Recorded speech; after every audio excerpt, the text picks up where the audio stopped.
This is one for the young guns. What is it about this mountain? Well done to the Garry Rogers Motorsport operation. Michael Caruso is now a V8 supercar race winner. The crowd is going berserk. Lee Holdsworth is out. There's a new kid in town. His name is Scott McLaughlin. Oh my goodness. Brett Murphy in 05. He gives Peter Brook the perfect 10. Can you believe it? Holden conquer the mountain once again. Jason Barquana and Garth Tander take out the FAI 1000. Their maiden victory.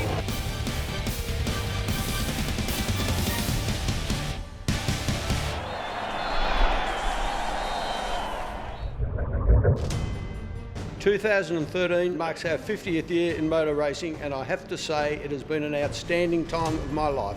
We've been involved with Garry Rogers Motorsport for 22 years, and we've seen some ups and downs. There's no doubt we've had ups and downs. Life is like that. It has its ups, it has its downs. Motor racing is no different. Do your very best every day and you will eventually succeed.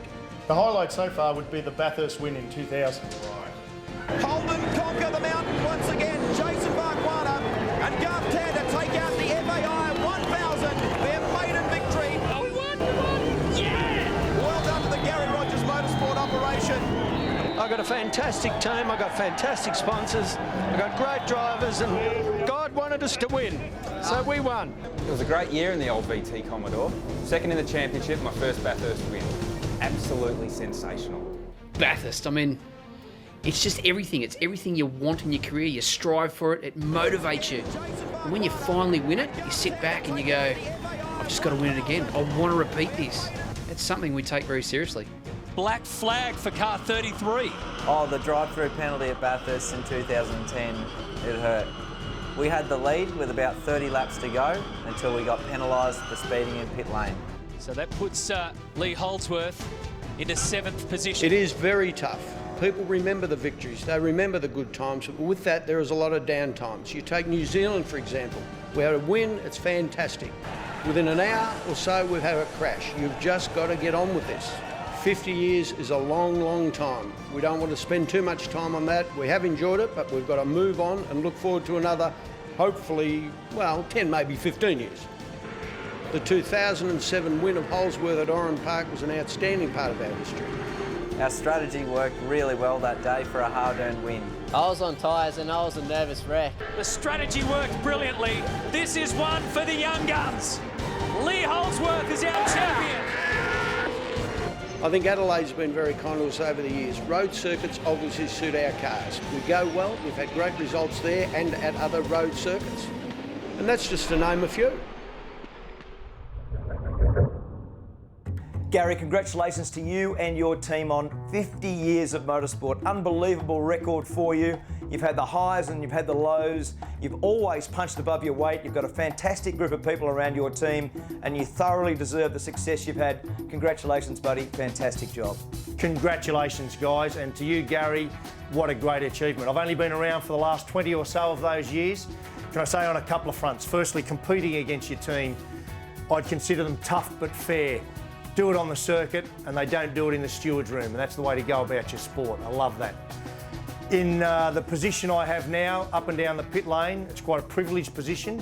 I get to go in and out of all the team garages every weekend, and hand on heart, I can say to you and your team, there is no team that has the same culture and camaraderie that you guys do. And as a result of that, I see the lowest turnover of employees of anywhere in the pit lane. And when I go to your workshop, it's exactly the same. It's that down-to-earth culture that has made and defined your team and has allowed you to constantly punch above your weight. So sincerely, well done. Love you guys, and most of all, I love the way you go about your business. When I came to Australia in 1975, the first race meeting was Sandown, and the very first driver that came up to me to say hello was Garry. And we became friends after that. So much so that I always used to buy my used cars off Garry because he's the only one that could get me finance, because being a young Kiwi, you didn't have a credit rating, so Garry used to organise it. I first met Garry in 1997 when I was at Network 10, and he was in fact a board member at Avesco.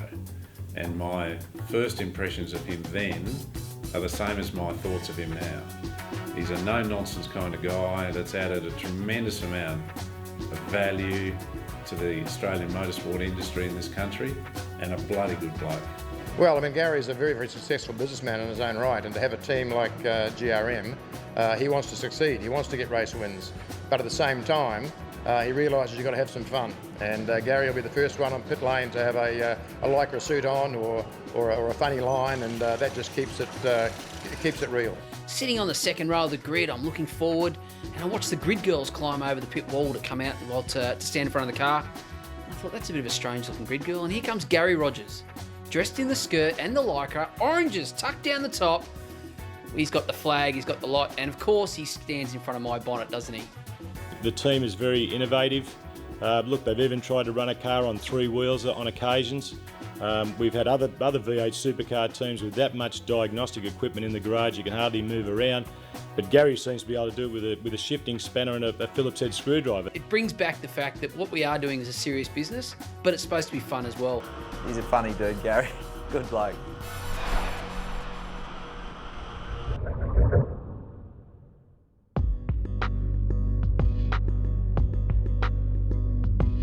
As well as being GRM's 50th year, 2013 marked the introduction of Car of the Future. These changes were significant, so much so that 80% of our spare parts instantly became redundant. It's a real tribute to the team's experience that they can build two cars from the ground up, never having seen them before, and then hit the track with two very, very competitive units. Oh, the experience shows, mate. The boys have given me a great car. I'm just going to go out there and finish the job. Even though there was no points, the win at the Australian Grand Prix was out of this world. Well, I'm really happy to be in Garry Rogers Motorsport team. It's been a really good year, especially with the new Commodore. And wow, the car is really fast, the racing is really tight, and there is no room for error. Scott's win in New Zealand as the youngest ever V8 supercar driver at 19 3/4 was just something to see. How could you not be happy with that? This youngster is being compared already to the great Craig Lowndes. The crowd is going berserk. There's a new kid in town in the V8 supercars. His name is Scott McLaughlin. He's on the champions list. I was absolutely over the moon, you know, it's something that you'll never forget, having mum and dad and my fans there, so I just want more, and now I'm hungry. They run panels. Michael Caruso is now a V8 supercar race winner. And what does the future hold? Well, if we work hard enough, the future will hold well for us. There's no doubt all the pieces are there for more success. The main ingredients will be how well we as a team manage these opportunities. We've got the cars. We've got the drivers. We've got the hunger. The future holds what we make of it.